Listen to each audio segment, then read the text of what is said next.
Preparing for a cloud engineering at Dell interview?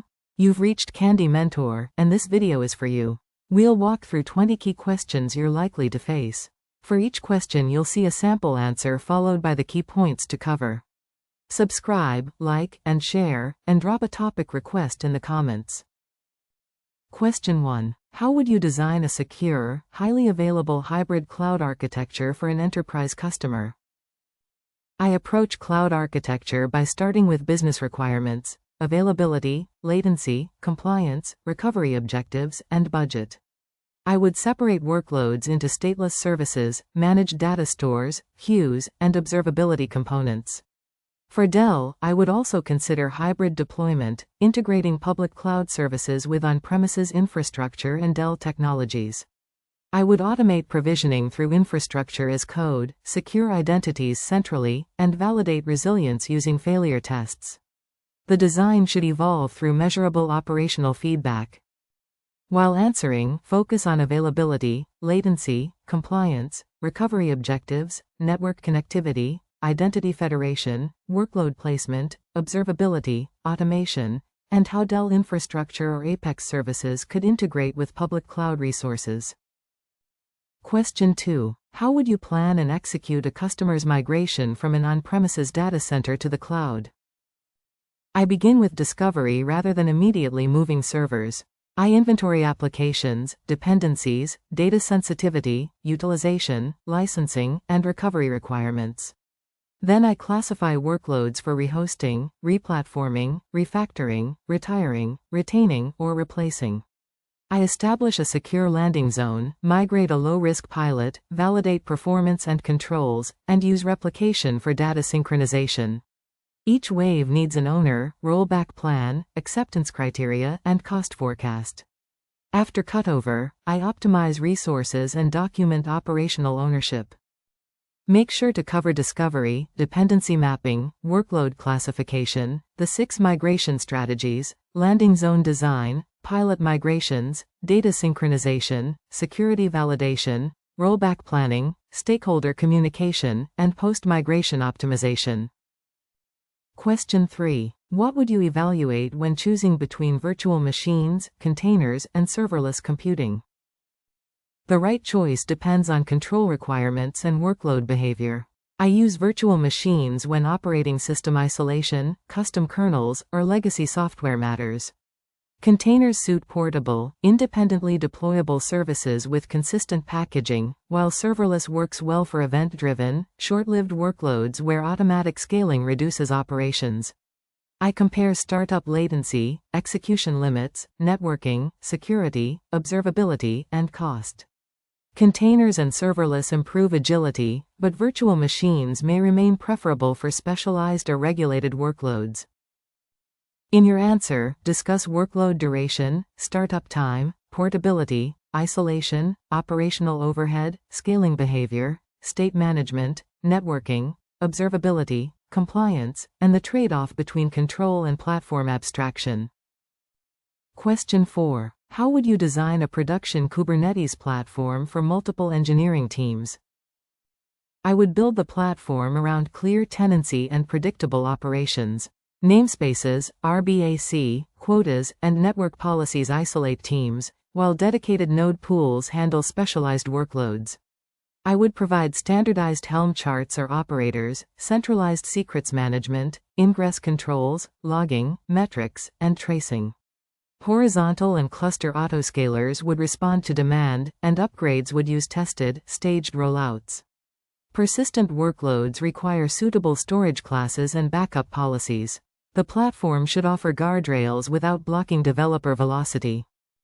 Be sure to mention cluster topology, namespaces, resource quotas, node pools, RBAC, network policies, ingress, secrets, autoscaling, upgrades, persistent storage, monitoring, and tenant isolation. Question 5. How do you use Terraform or another infrastructure as code tool safely in production? I treat infrastructure code like application code. I create small, versioned modules with clear inputs and outputs, store state remotely with locking and encryption, and separate environments through accounts, workspaces, or repositories. Pull requests run formatting, validation, security scans, policy checks, and plan generation before approval. Secrets stay outside source control. I also detect drift and review destructive changes carefully. Automated applies should use protected pipelines, while emergency changes are documented and reconciled afterward. Focus on reusable modules, remote state locking, code review, policy checks, secret handling, drift detection, plan validation, environment separation, dependency management, and controlled apply workflows. Question 6. How would you troubleshoot intermittent latency between cloud services and an on-premises environment? I would first define the symptom precisely: affected paths, times, request types, percentiles, and recent changes. Then I would compare application traces with network telemetry, checking DNS resolution, routing, firewall decisions, VPN or dedicated link health, packet loss, retransmissions, and MTU issues. I would test from multiple locations and correlate latency with bandwidth or saturation. Temporary packet captures and synthetic probes can isolate layers. I would mitigate safely, then address the underlying capacity, routing, or configuration problem. Mention layered troubleshooting across DNS, routing, firewalls, VPN or dedicated links, MTU, packet loss, congestion, load balancing, application timing, distributed tracing, and comparison with baseline measurements. Question 7. How would you implement identity and access management for a large hybrid cloud organization? I centralize workforce identity through an enterprise provider and federate it into each cloud, enforcing MFA and conditional access. Roles should reflect job responsibilities, not individual users, with least privilege and separation of duties. Workloads use short-lived service identities instead of embedded keys. Privileged access is just-in-time, approved, monitored, and reviewed regularly. I log authentication and authorization events centrally, rotate credentials automatically, and maintain tightly controlled break glass accounts tested during exercises. In your answer, cover federation, single sign-on, least privilege, role design, service identities, MFA, privileged access, credential rotation, access reviews, logging, break glass accounts, and separation of duties. Question 8. What is your approach to designing disaster recovery for a critical cloud application? I start by translating business impact into RTO and RPO targets for each service. Then I choose an appropriate pattern: backup and restore, pilot light, warm standby, or active replication. I include databases, identity, networking, secrets, queues, and external dependencies rather than focusing only on compute. Recovery steps should be automated and documented in runbooks. I regularly test failover, measure actual recovery time and data loss, and update the design when application dependencies change. Make sure to discuss RTO, RPO, failure domains, backup consistency, replication, recovery patterns, dependency recovery, runbooks, automation, testing frequency, and balancing resilience against cost. Question 9. How would you build observability for a distributed cloud platform? I build observability around the questions operators must answer. Is the customer affected? Where is the failure, and what changed? Services emit structured logs, golden signal metrics, and distributed traces with a shared correlation identifier. I define SLIs and SLOs for availability, latency, and correctness, then alert on meaningful symptoms rather than every threshold breach. Dashboards show dependency health and deployment markers. Sampling, retention, and metric cardinality must be controlled so telemetry remains useful and affordable. Discuss metrics, logs, traces, correlation identifiers, service level indicators, service level objectives, alert quality, dashboards, retention, cardinality, centralized collection, and linking telemetry to customer impact. Question 10. How would you reduce cloud costs without compromising reliability or performance? I begin with visibility, consistent tags, ownership, budgets, and reports by application and environment. I analyze utilization to right-size compute, schedule non-production resources, remove orphaned storage, and apply lifecycle policies. For stable workloads, commitments or reserved capacity can reduce cost, while autoscaling handles variability. I also evaluate architectural changes such as caching or asynchronous processing. Every optimization needs performance and reliability checks, because the cheapest design is poor if it violates SLOs or creates operational risk. Be sure to cover right-sizing, utilization analysis, autoscaling, scheduling, storage lifecycle policies, reserved capacity, tagging, budgets, waste detection, architecture changes, and validating savings against service-level objectives. Question 11. Describe a reliable CI/CD pipeline for cloud infrastructure and applications. My pipeline produces immutable, versioned artifacts and promotes the same artifact through environments. It runs unit, integration, infrastructure validation, dependency, container, and policy checks before deployment. Secrets come from a managed vault, not pipeline variables or repositories. Production changes use approvals and progressive delivery such as canaries or blue-green releases, with automated health checks and rollback. I track deployment frequency, lead time, change failure rate, and recovery time to improve delivery without weakening controls. Focus on source control, automated testing, artifact immutability, security scanning, infrastructure plans, approvals, progressive delivery, rollback, environment promotion, secrets, auditability, and deployment metrics. Question 12. How would you choose cloud storage for an application handling large volumes of enterprise data? I map storage to access patterns rather than choosing by habit. Object storage fits durable, massive, infrequently modified data such as backups and analytics files. Block storage provides low latency volumes for databases and virtual machines, while file storage supports shared hierarchical access. I evaluate throughput, IOPS, consistency, replication, encryption, backup, lifecycle tiers, and recovery objectives. For hybrid environments, I also consider synchronization and bandwidth. The final choice should meet performance requirements at sustainable operational cost. In your answer, compare object, block, and file storage using access patterns, latency, throughput, durability, sharing, consistency, backup, lifecycle management, encryption, compliance, and cost. Question 13. How would you secure a cloud workload against common attack paths? I use defense in depth beginning with threat modeling and a hardened landing zone. Network segmentation limits reachable services, while least privilege identities restrict actions. I encrypt data in transit and at rest, store secrets in a managed vault, patch images, and scan dependencies and containers continuously. Centralized audit logs feed detection rules and incident workflows. Security controls should be validated through configuration monitoring and testing, not assumed from initial deployment. I prioritize controls by realistic attack paths and business impact. Mention threat modeling, network segmentation, hardened images, patching, IAM, encryption, secret management, vulnerability scanning, runtime detection, logging, incident response, and continuous compliance. Question 14. How would you design autoscaling for a workload with unpredictable traffic spikes? I first make the service stateless so instances can scale horizontally behind a load balancer.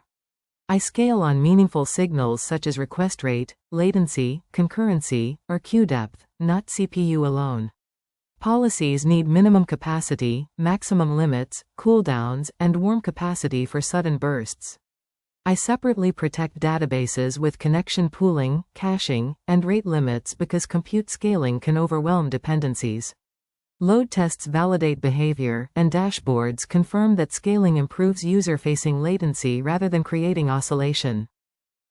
While answering, cover horizontal versus vertical scaling, useful metrics, cooldowns, queue-based scaling, statelessness, warm capacity, database limits, load testing, rate limiting, and protection against scaling instability. Question 15. When would you recommend serverless architecture, and when would you avoid it? I recommend serverless for event-driven APIs, scheduled jobs, file processing, and irregular workloads where automatic scaling and managed operations provide clear value. I check execution duration, concurrency, startup latency, networking, observability, and downstream capacity first. I avoid it when workloads require long-running processes, specialized runtimes, predictable low latency, or deep infrastructure control. Serverless can reduce operational effort, but pricing and vendor-specific integrations may introduce uncertainty. I preserve portability through clean interfaces and replaceable components. Cover event-driven workloads, operational simplicity, scaling, cold starts, execution limits, vendor coupling, observability, state management, pricing variability, compliance, and when containers or virtual machines offer better control. Question 16. How would you design reliable communication between microservices in a hybrid cloud environment? I use synchronous APIs for interactions requiring immediate responses and asynchronous messaging for buffering, decoupling, and workload smoothing. Every call has explicit timeouts, bounded retries with jitter, authentication, and correlation identifiers. Operations that may be retried must be idempotent, while circuit breakers prevent cascading failure. Versioned contracts and backward-compatible schemas support independent releases. In hybrid deployments, I measure link latency and failure behavior carefully, because network partitions are normal. Queues improve resilience but require monitoring and dead letter handling. Be sure to mention API contracts, synchronous versus asynchronous communication, retries, timeouts, circuit breakers, ID impotency, service discovery, authentication, schema evolution, tracing, and handling partial failures. Question 17. What steps would you take to migrate a large database with minimal downtime? I first assess compatibility, data volume, dependencies, performance, and the acceptable downtime window. I prepare the target schema, perform an initial bulk load, then use change data capture or replication to keep systems synchronized. During rehearsals, I measure lag, validate row counts and checksums, and test application behavior. At cutover, I briefly control writes, drain traffic, verify replication position, switch connections, and monitor closely. I retain the source for rollback until business validation completes. Discuss schema compatibility, full and incremental replication, change data capture, validation, dual writes, cutover sequencing, consistency checks, application quiescence, rollback, and rehearsing the migration. Question 18. How could Dell infrastructure and services support a hybrid cloud operating model? Dell can support hybrid cloud by combining enterprise compute, storage, networking, and virtualization on premises with public cloud services. I would use a consistent operating model, identity federation, centralized monitoring, policy-based governance, and infrastructure as code across locations. Apex-style consumption models can provide cloud-like agility for workloads requiring local control, predictable performance, or data residency. I would place each workload according to latency, compliance, economics, and resiliency, rather than treating hybrid cloud as simply extending a data center. In your answer, connect on-premises compute, storage, networking, virtualization, Apex or consumption-based services, lifecycle management, public cloud integration, centralized operations, security, and consistent automation. Question 19. A production service is failing after a deployment. How would you lead the incident? I would declare the appropriate severity, establish an incident lead, and quantify customer impact using dashboards and logs. If the deployment is the strongest signal, I would pause further changes and roll back or disable the feature safely. Communication should be concise, regular, and audience-specific while engineers preserve evidence and test hypotheses. After recovery, I would conduct a blameless review, identify systemic causes, and assign actions with owners and deadlines. The goal is both fast restoration and prevention. Focus on customer impact, incident roles, severity, rapid mitigation, rollback criteria, communication cadence, evidence preservation, dependency checks, root cause analysis, and measurable follow-up actions. Question 20. Tell me about a cloud engineering project where you improved reliability, efficiency, or developer productivity. In one project, deployment failures were delaying releases and creating manual recovery work. I mapped the existing process, introduced reusable infrastructure modules, automated validation, added deployment health checks, and implemented canary releases with rollback. I partnered with developers, security, and operations to agree on ownership and controls. Over the next quarter, failed deployments decreased substantially and recovery became faster. The key lesson was that platform improvements succeed when they combine technical automation with clear workflows, documentation, and measurable outcomes. Make sure to structure the response with situation, task, actions, measurable results, technical decisions, collaboration, obstacles, lessons learned, and how the outcome aligned with customer or business goals. If you are still with us, congratulations, you are much ahead of the rest and serious about preparing for your interview. We hope we were able to add value to your preparation and create some helpful content. Do not forget to like and share this video. Your small act can do great things for us.